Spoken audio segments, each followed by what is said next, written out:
नमस्कार, capital TV Bihar का खास शो पाटलिपुत्र की पॉलिटिक्स देख रहे हैं आप। मैं हूं आपके साथ पूजा। आरजेडी ने आज सुबह अपना घोषणा पत्र जारी कर दिया। तेजस्वी यादव ने एक प्रेस कॉन्फ्रेंस के दौरान घोषणा पत्र जारी किया है और इसे घोषणा पत्र की जगह परिवर्तन पत्र नाम दिया गया। अपने परिवर्तन पत्र में आरजेडी ने 24 बड़े बड़े वादे किए हैं। इसमें 1 करोड़ नौकरी से लेकर 500 रुपए में गैस सिलेंडर देने का वादा किया गया। तेजस्वी यादव ने कहा कि अगर हम सत्ता में आते हैं तो हम युवाओं को 1 करोड़ नौकरी देंगे। रक्षाबंधन के मौके पर महिलाओं को हर साल 1 लाख रुपए देंगे। हर लोगों को 500 रुपए में गैस सिलेंडर मिलेगा। इसी के साथ तेजस्वी यादव ने कहा कि अगर हम लोग सत्ता में आते हैं तो बिहार को विशेष राज्य का दर्जा जल्द से जल्द दिलाएंगे। तो आरजेडी के घोषणा पत्र में किए गए लोक लुभावन वादे पर ही आज चर्चा करेंगे। मेरे साथ स्टूडियो में मौजूद है कैपिटल टीवी के editor in chief doctor Manish Kumar. Doctor साहब, बहुत बहुत स्वागत है आपका। धन्यवाद। ये तेजस्वी यादव ने बड़े बड़े वादे तो कर दिए, पर क्या इसे पूरा कर पाएंगे? वो कहते मुंगेरी लाल के हसीन सपने हैं, न रहेगा बांस न बजेगी बांसुरी हैं। ये सब सुनते हैं हम लोग। क्या कह रहे हैं कि अगर हमारी सरकार आ गई। भाई सरकार नहीं आ रही है, क्यों इस तरीके से आप जो है वो वादे कर रहे हो जो पूरा नहीं हो सकेगा? पहले तो आप ये बताओ, आपके पिताजी दूल्हा खोज लिए थे जब पटना में इंडिया वालों की बैठक हुई थी। घोड़ी तैयार, दूल्हा भाग गया। भाई क्या करेंगे आप? ये किस तरह का गठबंधन है? कम से कम आपस में बैठ के एक मैनिफेस्टो भी तो तैयार कर लिए होते। या कटुता इतनी बढ़ गई कि आपस में बैठ के क्या क्या सपने ये लोग देख रहे थे। वैसे अनुराग ठाकुर ने कहा है कि ये टुकड़े टुकड़े गठबंधन का। भाई ये तो टुकड़े टुकड़े लोग तो है ही, लेकिन जस्ट इमेजिन, आज से 6 महीने पहले कैपिटल टीवी लगातार इस बात को कह रहा था तो लोग फोन करके हम लोगों को कहते थे कि भाई आप लोग तो विपक्ष के पीछे पड़े हुए हो। ये लेफ्ट लिबरल कबाल, वो पत्रकारों का एक जो जत्था है जो पानी पी पी के हिंदुस्तान को गालियां देता है, हिंदू को गालियां देता है, प्रभु श्री राम, राम मंदिर, 370 सबका विरोध करने वाला एक जो गैंग है पत्रकारों का, बड़े विचलित होते थे और उनको बड़ी खुशियां मिल रही थी कि अब पूरा विपक्ष इकट्ठा हो गया। उस वक्त भी हम लोग कहते थे कि भानुमति का कुनबा है, कहीं का ईंट कहीं का रोड़ा, है ना? तो वो तो हुआ नहीं। और आज स्थिति ये है कि आरजेडी का अलग मैनिफेस्टो है, केजरीवाल का अलग मैनिफेस्टो है। बताइए, केजरीवाल माफी मांग करके उसकी बीवी जो है 6 वादे हम कर रहे हैं। कांग्रेस पार्टी अलग अपना पोथा लेकर के आ गई कि ये करेंगे। भाई कोई करने का मौका नहीं मिलेगा। और पब्लिक को आपने बेवकूफ समझ लिया है कि भाई आपने परिवर्तन पत्र, ऐसा लग रहा है परिवर्तन हो रहा है। टिकट तो ऐसे ऐसे लोगों को आपने दे दिया, ऐसा लग रहा है कि बीजेपी को जिताने के लिए आप चुनाव लड़ रहे हो। और क्या कह रहे हो? 1 लाख रुपए देंगे। भाई कहां से लाओगे पैसे? लेकिन इस तरह के झूठे वादे क्यों किए जा रहे हैं? भाई क्योंकि झूठ बोलना अलाउड है देश में। इस देश में झूठ बोलने के लिए कोई सजा थोड़ी है। जितना जम करके देखिए, केजरीवाल को झूठ बोलते बोलते राष्ट्रीय दल बन गया और झूठ बोलते बोलते तिहाड़ भी पहुंच गया। पहले 1-2 चीज, ये जो बुलबुला निकाला है इन लोगों ने कि कोई 1,35,000 करोड़ रुपए बिहार को देंगे, स्पेशल राज्य का दर्जा बनाएंगे, है ना? तुम्हारे इस यूपीए की सरकार 10 साल रही, उस समय सांप सूंघ गया था, उस समय क्यों नहीं दिलाया? भाई जब आप इस तरह के वादे करते हो और ये झुंझुना लटका रहे हो, भागलपुर में, मुजफ्फरपुर में, पूर्णिया में क्या बनाएंगे? तो एयरपोर्ट बना देंगे। भाई वहां क्या उतरेगा? बैलगाड़ी चलेगा क्या एयरपोर्ट के ऊपर? है बिना सिर पैर की बात आप लोगों को जो, इसका मतलब है कि they are non serious people. पैसे चाहिए, स्पेशल राज्य का दर्जा, 1 लाख करोड़ रुपए दे दीजिए। ये सारे जो एमएलए से लेके प्रमुख प्रधान जो बिहार में जितने हैं सब माल कमा करके अपना घर भर लेंगे और उसके बाद फिर कटोरा लेके खड़ा हो जाएंगे कि और पैसे चाहिए। यहां तो अली बाबा 40 चोरों का गैंग घूम रहा है बिहार के अंदर। नीतीश बाबू स्पेशल राज का दर्जा इस पे भाई क्यों नहीं मिल रहा है? क्यों जा रहे हो बीजेपी के पास? बीजेपी स्पेशल राज का दर्जा नहीं दी। ये सारे लोगों को लग रहा है कि बिहार के लोगों को बेवकूफ बना दिया जाए। कोई भी आता है कुछ भी कुछ वादे करके निकल जाता है, काम जो है वो 27.5 को काम ही नहीं करेगा।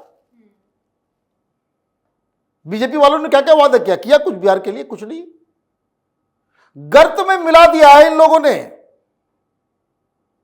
और बिहार की जनता है, ऐसे ऐसे लोगों को मौका इसलिए मिलता है कि हम देते हैं किस पे? जात के नाम पे वोट, है ना। मल्ला किंग एक आया है, हेलीकॉप्टर पे घूम रहा है और मल्लाओं का लीडर है। भाई बोलो कम से कम एक साइकिल दो तब वोट देंगे।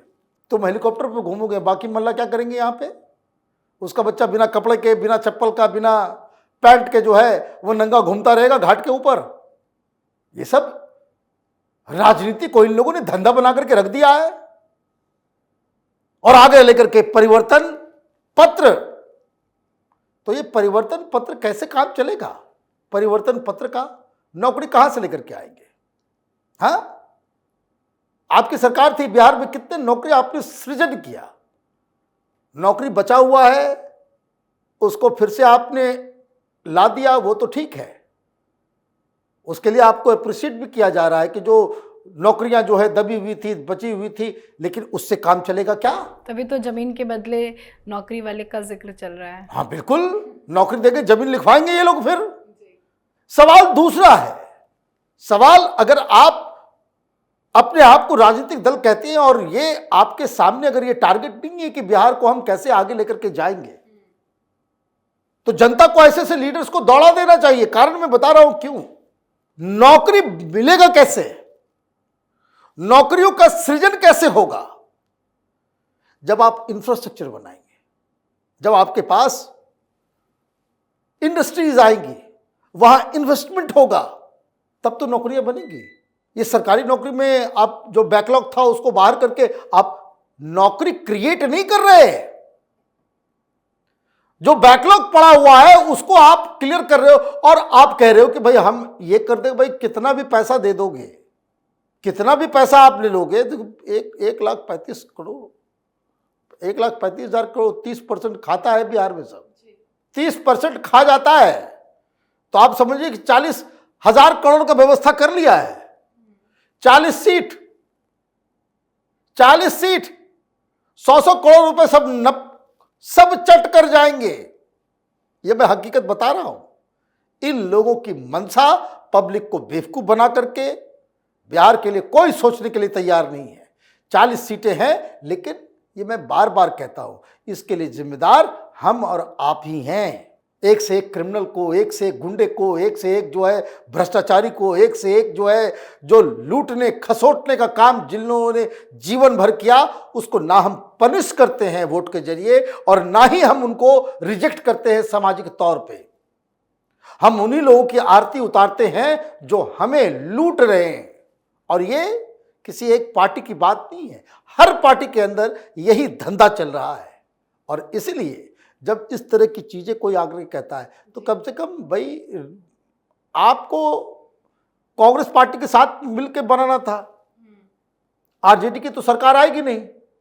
आपने कह दिया कि भाई ओल्ड पेंशन वाला स्कीम लेकर के आएंगे। चोरी किया हुआ एजेंडा आपने, कांग्रेस हर जगह बोल रही थी, तो आपने चुरा लिया उसको। और मजेदार बात क्या है कि कांग्रेस का आ गया वो कोई 25 न्याय वाला आ गया। ये लोग तो वो न्याय पत्र निकाल दिया। वो लोग वहां पूरे साल भर ओपीएस ओल्ड पेंशन स्कीम जो है राहुल गांधी करते रहे और मैनिफेस्टो से ही गायब है। जी, और तेजस्वी ये भी कह रहे हैं कि अग्निवीर योजना को समाप्त कर देंगे, एमएसपी लागू कर देंगे। वाह, मंडी है क्या बिहार में? बिहार में मंडी है क्या? मंडी क्यों नहीं खोला? इतने साल लालू यादव थे, नीतीश कुमार थे, बिहार में तो मंडी काम ही नहीं करता। बिहार ये मंडी सिस्टम, ये जो पंजाब में किसान जो आंदोलन कर रहे थे वो क्यों मांग रहे हैं एमएसपी? क्योंकि बिहार का किसान अनाज पैदा करता है और बिहार से वो अनाज स्मगल होकर के पंजाब पहुंच जाता है ज्यादा कीमत पे, जो है ये बिचौलियों का धंधा करवाने के लिए। बिहार में एक भी मंडी है क्या, अनाज मंडी, जहां अनाज की खरीदारी होती है जैसे पंजाब और हरियाणा और वेस्टर्न यूपी के अंदर है? नहीं है। तो आप पब्लिक को ये सब बेकार की चीजें में फंसा करके वोट लेने का जो धंधा बना हुआ है इस देश में, उसके ऊपर लगाम लगाने की आवश्यकता है। बहुत बहुत धन्यवाद सर बातचीत के लिए। धन्यवाद। तो तेजस्वी यादव ने अपना चुनावी घोषणा पत्र जारी कर दिया है। बड़े बड़े वादे किए गए हैं। इस घोषणा पत्र को लेकर तेजस्वी पर कई सवाल भी खड़े किए जा रहे हैं। बीजेपी का कहना है कि आरजेडी का घोषणा पत्र झूठ की पोटली है, सिर्फ जनता को गुमराह करने की साजिश है। तो वहीं बीजेपी के तेज तर्रार नेता अनुराग ठाकुर ने इंडिया ब्लॉक और उसके सहयोगी दलों पर निशाना साधा। उन्होंने कहा कि एक ऐसा गठबंधन है जहां घोषणा पत्र टुकड़ों में जारी किया जा रहा है कि टुकड़े टुकड़े गैंग का गठबंधन है। इस वजह से इनका घोषणा पत्र भी टुकड़ों में जारी हो रहा है। इस पर आप अपनी राय कमेंट कर लिखें। देखते रहिए कैपिटल टीवी बिहार। नमस्कार।